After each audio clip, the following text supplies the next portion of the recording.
Hi friends, today recipe వచ్చేసరికి egg curry అండి. చాలా అంటే చాలా టేస్టీగా ఉండిద్ది. కుక్కర్లో ఎగ్ కర్రీ అండి. ఎప్పుడైనా ఎవరైనా చేశారా? ఇప్పుడు చేసి చూడండి. సూపర్ టేస్టీగా ఉండదు. రైస్లోకైనా, బగార్ రైస్లోకైనా, చపాతీలోకైనా, దేంట్లోకైనా కానీ అద్భుత అన్నట్టు ఉంటుంది. ఒకసారి ట్రై చేయండి కంపల్సరీ. ఈ రివ్యూ అయితే తిన్నాక నేను చెప్తున్నాను, చూస్తుంటే మళ్ళీ నోరు ఊరిపోతుంది. అంత బాగుంది. ఒకసారి ట్రై చేయండి.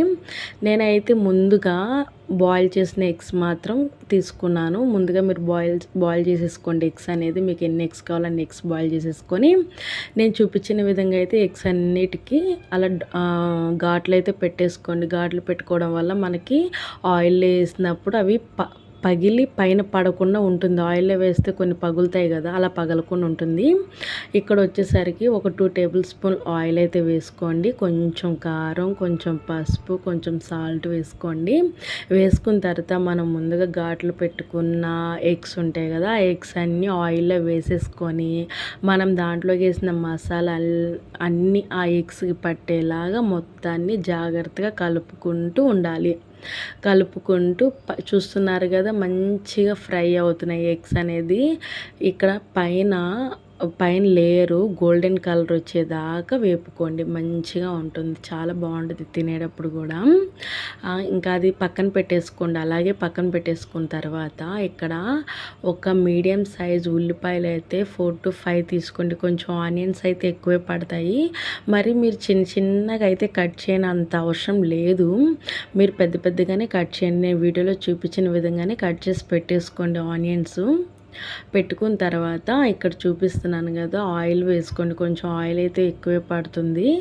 ఆయిల్ ఒక 3 టేబుల్ స్పూన్ దాకా వేసుకోండి. నేను 5 ఎగ్స్తో చేస్తున్నా కాబట్టి కొంచెం జీలకర్ర, కొంచెం బిర్యానీ ఆకు వేసేసుకోండి, బాగుంటుంది. తర్వాత మనం ముందుగా కట్ చేసి పెట్టుకున్న ఆనియన్స్ మొత్తాన్ని వేసేయండి. ఆనియన్స్ వేసేసిన తర్వాత ఒకసారి కలిపేయండి. కలిపేసిన తర్వాత కొంచెం సాల్ట్ అయితే వేస్తే త్వరగా అయితే ఆనియన్స్ అన్నీ మగ్గుతాయి మనకి. మరి ఫ్రై అవసరం లేదు, మగ్గితే చాలు ఆనియన్స్. దాని తర్వాత అల్లం వెల్లుల్లి కూడా వేసుకోండి. నేను ఒక 2 ఇంచుల అల్లం, ఒక 5 to 10 దాకా వెల్లుల్లి వేసేసుకోండి. అలాగే 2 టమాటాలు, పండు టమాటాలు అయితే బాగుంటాయి. మీడియం సైజు 2 టమాటాలు అయితే తీసుకొని వేసేసేయండి. వేసేసి మొత్తాన్ని ఒకసారి కలిపేసేసుకోండి. కలిపేసుకున్న తర్వాత కొంచెం సాల్టు, కారం అంటే మీరు తినగలిగినంత వరకు కారం అయితే వేసుకోండి. నేనైతే 2 స్పూన్లు కారం వేసుకున్నాను. 1 స్పూన్ ధనియాల పొడి, జీరా పౌడర్ 2 మిక్స్ కలిపి వేసుకున్నాను. చూసారా, మొత్తాన్ని ఒకసారి కలిపేయండి. దీంట్లోకి మోస్ట్ ఇంపార్టెంట్ ఏంటంటే చికెన్ మసాలా వేయండి. చాలా అంటే చాలా బాగుంటుంది.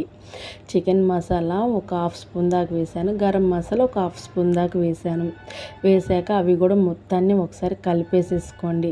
కలిపేసుకున్న తర్వాత కొంచెం కరివేపాకు కూడా వేసేసి, కొంచెం వాటర్ ఒక గ్లాస్ దాకా, అంటే ఆనియన్స్ టమాటాలు మునిగేదాకా కొంచెం వాటర్ అనేది వేసేసుకొని ఒక 4 to 5 విజిల్స్ అయితే పెట్టేసుకోండి. పెట్టేసుకున్న తర్వాత చూస్తున్నారు కదా, మంచిగా కుక్ అయిపోయి ఉంటాయండి. జస్ట్ మ్యాషర్తో జస్ట్ అలానే మీరు గెంటుతో అన్నా కానీ అవి మ్యాష్ అయిపోతాయి. మరి అంత ఎక్కువ మ్యాష్ చేసేసుకోండి. లైట్గా జస్ట్ నేనైతే కొంచెం 1 సెకండ్ అయితే అలా జస్ట్ మ్యాష్ చేశాను. దాని తర్వాత కొంచెం చింతపండు తీసుకొని చింతపండు రసాన్ని తీసి వేసేసాను.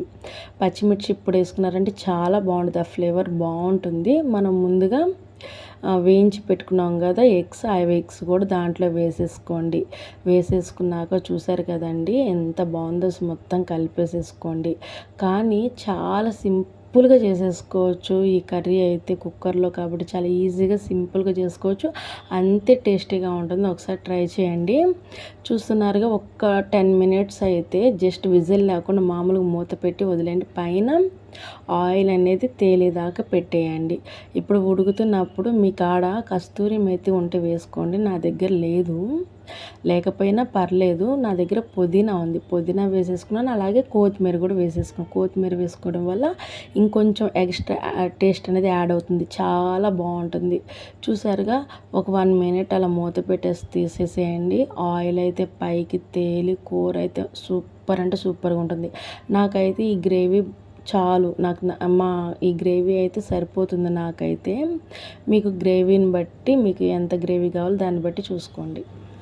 నా రెసిపీస్ మీకు నచ్చినట్లయితే please like and share subscribe చేసుకోండి ఫ్రెండ్స్. సపోర్ట్ చేస్తారని అనుకుంటున్నాను. Please bye.